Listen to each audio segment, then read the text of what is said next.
பாரதியார் கவிஞர் மட்டுமல்லாமல் ஒரு சிறந்த எழுத்தாளராகவும் சிறந்த பத்திரிகையாளராகவும் சிறந்த விடுதலை போராட்ட வீரராகவும் இருந்தார். பட்டங்கள் ஆள்வதும் சட்டங்கள் செய்வதும் பாரினில் பெண்கள் நடத்த வந்தோம் உரிமைக்காக போராடியவரும் இவரே. இவரது 14வது வயதில் 7 வயது நிரம்பிய கண்ணம்மாவை திருமணம் செய்தார். அதன் பிறகு அவர் வாழ்க்கையில் ஒரு தீர்ப்பு முனையாக அமைந்தது. அப்பொழுது பாரதியார் சிறு வயது திருமணத்தை தடை செய்தார். அவருக்கு 2 மகள்கள். மூத்த மகள் பேர் தங்கம்மாள் பாரதி, இளைய மகள் பேர் சகுந்தலா பாரதி. இப்பொழுது பாரதியாரின்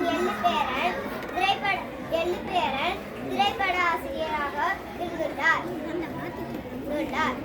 ஜாதிகள் இல்லையடி பாப்பா, குலத்தாட்சி உயர்ச்சி சொல்லல் பாவம் பகல் என்று தீண்டாமை உழைப்பை கொடுத்து பாடியவரும் இவரே.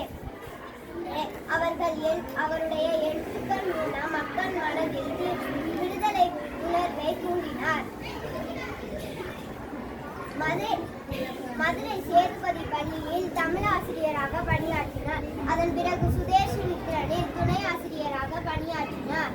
1903ஆம் ஆண்டு அவரது தமிழ் கவிதைகள் அச்சில் வெளிவந்தன.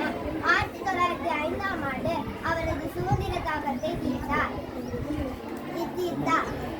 கப்பலோட்டிய தமிழர் வ.உ.சி. சிதம்பரனாரையா அவர்களின் அறிமுகம் கிடைத்தது. அதன் பிறகு கல்கத்தாவுக்கு சென்று தாதாபாய் நவ்ரோஜி தலைமையில் நடந்த மகாசபையில் கலந்து கொண்டார். அப்பொழுது சுவாமி விவேகானந்தாவின் சிஷ்யை திரு நிவேதா அவர்களின் நட்பு கிடைத்தது. இப்பொழுது காசிக்கு சென்று அலகாபாத் பல்கலைக்கழகத்தில் சமஸ்கிருதமும் ஹிந்தியும் கற்றுத் தேர்ந்தார். அதன் பிறகு ஹிந்தி, ஆங்கிலம், பிரெஞ்சு போன்ற பல மொழிகள் கற்றுத் தேர்ந்தார். அவருக்கு மொத்தம் 14 மொழிகள் நன்கு தெரியும்.